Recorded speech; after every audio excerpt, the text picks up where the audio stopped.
প্রাথমিক বিদ্যালয় সহকারী শিক্ষক নিয়োগ পরীক্ষা তিস্তা ৮-১-২০১০ সাধারণ জ্ঞান, বিজ্ঞান ও আইসিটি বিষয়ক প্রশ্ন সমাধান।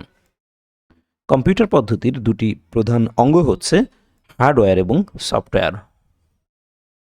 কম্পিউটারের ডিজিটাল পদ্ধতির অভ্যন্তরে সাধারণত যে সংখ্যা পদ্ধতি ব্যবহার করা হয় তাকে কি বলে? তাকে বলা হয় বাইনারি।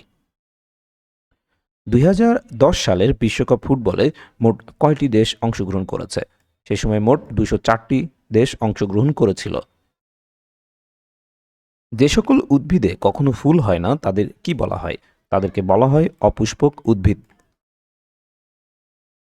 উদ্ভিদ কোষ থেকে বাষ্পাকারে পানি বের হয়ে যাওয়ার প্রণালীকে কি বলে?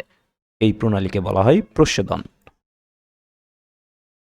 জীবের বংশগতির বৈশিষ্ট্য বহন করে কোনটি? জীবের বংশগতির বৈশিষ্ট্য বহন করে ক্রোমোজোম। বাংলাদেশের পতাকা প্রথম উত্তোলন করা হয় কবে?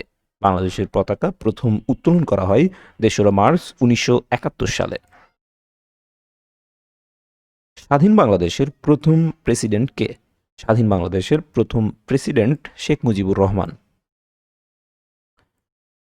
টেস্টিং সল্ট এর রাসায়নিক নাম কি? টেস্টিং সল্ট এর রাসায়নিক নাম হচ্ছে মোনোসোডিয়াম গ্লুটামেট।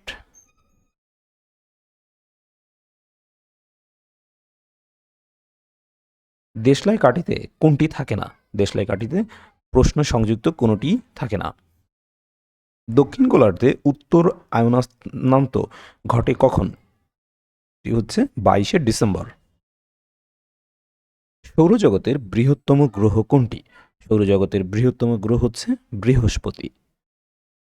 কোন গ্রহের কোনো চাঁদ নেই? বুধ গ্রহের কোনো চাঁদ নেই। বাংলাদেশের একমাত্র পাহাড়ি দ্বীপ কোনটি? বাংলাদেশের একমাত্র পাহাড়ি দ্বীপ হচ্ছে মহেশখালী। বাংলাদেশের বৃহত্তম হাওর কোনটি? বাংলাদেশের বৃহত্তম হাওর হচ্ছে হাকালুকি হাওর। বাংলাদেশের সংবিধান সর্বপ্রথম কোন তারিখে গণপরিষদে উত্থাপিত হয়? বাংলাদেশের সংবিধান সর্বপ্রথম গণপরিষদে উত্থাপিত হয় ১২ই অক্টোবর ১৯৭২ সালে। ঢাকার মোহাম্মদপুরে অবস্থিত ৭ গম্বুজ মসজিদের গম্বুজের সংখ্যা কতটি? গম্বুজের সংখ্যা হচ্ছে ৩টি। মহামণি বিহার কোথায় অবস্থিত? মহামণি বিহার চট্টগ্রামের রাউজানে অবস্থিত। আনুষ্ঠানিকভাবে স্বাধীনতার ঘোষণাপত্র কবে জারি করা হয়? আনুষ্ঠানিকভাবে স্বাধীনতার ঘোষণাপত্র জারি করা হয় ১৭ এপ্রিল ১৯৭১ সালে। সংবিধানের কোন অনুচ্ছেদ অনুযায়ী বাংলাদেশের নাগরিকগণ বাংলাদেশী বলে বিবেচিত হবেন?